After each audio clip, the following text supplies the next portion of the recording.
ഇന്ന് വൈകിട്ട് നമുക്ക് കുറച്ച് പരിപാടിയൊക്കെ ഉണ്ട്. അതുകൊണ്ട് മുഖമൊക്കെ ഒന്ന് സെറ്റാക്കാൻ വേണ്ടി ഒരു ഫേസ് പാക്ക് ഇട്ടേ. പക്ഷേ അത് ഉണങ്ങി ഇപ്പോൾ ജിറാഫിൻ്റെ സ്കിന്ന് പോലായി കേട്ടോ. പിന്നെ ഞാൻ അത് കഴുകി കളഞ്ഞിട്ട് ഒരു വാട്ടർ മെലൺ കട്ട് ചെയ്ത് വെച്ചു കേട്ടോ. പിന്നെ ഞാൻ പോയി കുളിച്ച് റെഡി ആയിട്ട് നമുക്കൊരു വെഡിങ് ആനിവേഴ്സറിയുടെ ഫംഗ്ഷൻ ഉണ്ട്. അപ്പോൾ അതിന് പോകാൻ വേണ്ടി റെഡിയായി. ഞാൻ താഴെ പോയപ്പോഴത്തേന് അമ്മ പറഞ്ഞു ഡ്രസ്സ് എനിക്ക് ടൈറ്റ് ആണെന്ന് കേട്ടോ. അങ്ങനെ ഞാൻ മാറ്റി വേറെ ഡ്രസ്സൊക്കെ ഇട്ടിട്ട് പിന്നെ നമ്മളെല്ലാവരും കൂടെ പോവുകയാണേ. അപ്പോൾ കുഞ്ഞ് പറയുന്നുണ്ട് കാറിൽ പോകാമെന്ന് വെച്ചാൽ നമ്മുടെ അടുത്ത് തന്നെ കേട്ടോ വീട്, നമ്മുടെ ചേട്ടൻ്റെ തന്നെയാണ്. ഈ ബാക്കിൽ കാണുന്ന വീടാണ് കേട്ടോ. അപ്പോൾ നമ്മൾ എല്ലാവരും കൂടെ ഇറങ്ങി നമ്മളങ്ങോട്ട് പോകാം കേട്ടോ. നമ്മൾ ചെന്നപ്പോഴത്തേനും അവിടെ കേക്ക് മുറിയൊക്കെ കഴിഞ്ഞായിരുന്നേ. പിന്നെ നമുക്ക് കേക്കൊക്കെ കിട്ടി കേട്ടോ. നമ്മളതൊക്കെ കഴിച്ച് പിന്നെ ഇവർക്ക് രണ്ടാമത് ഇവർ കേക്ക് എടുത്ത് കഴിക്കുക കേട്ടോ.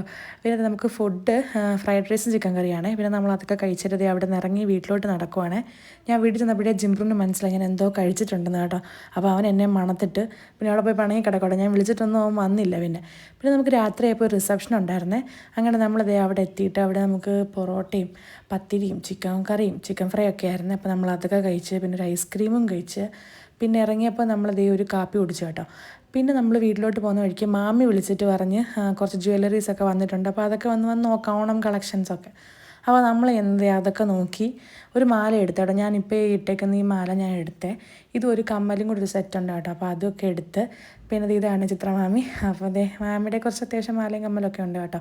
അങ്ങനെ നമ്മളതൊക്കെ എടുത്തിട്ട് നമ്മൾ വീട്ടിൽ പോകണേ. അപ്പോൾ അത്രയേ ഉള്ളൂ. ബൈ.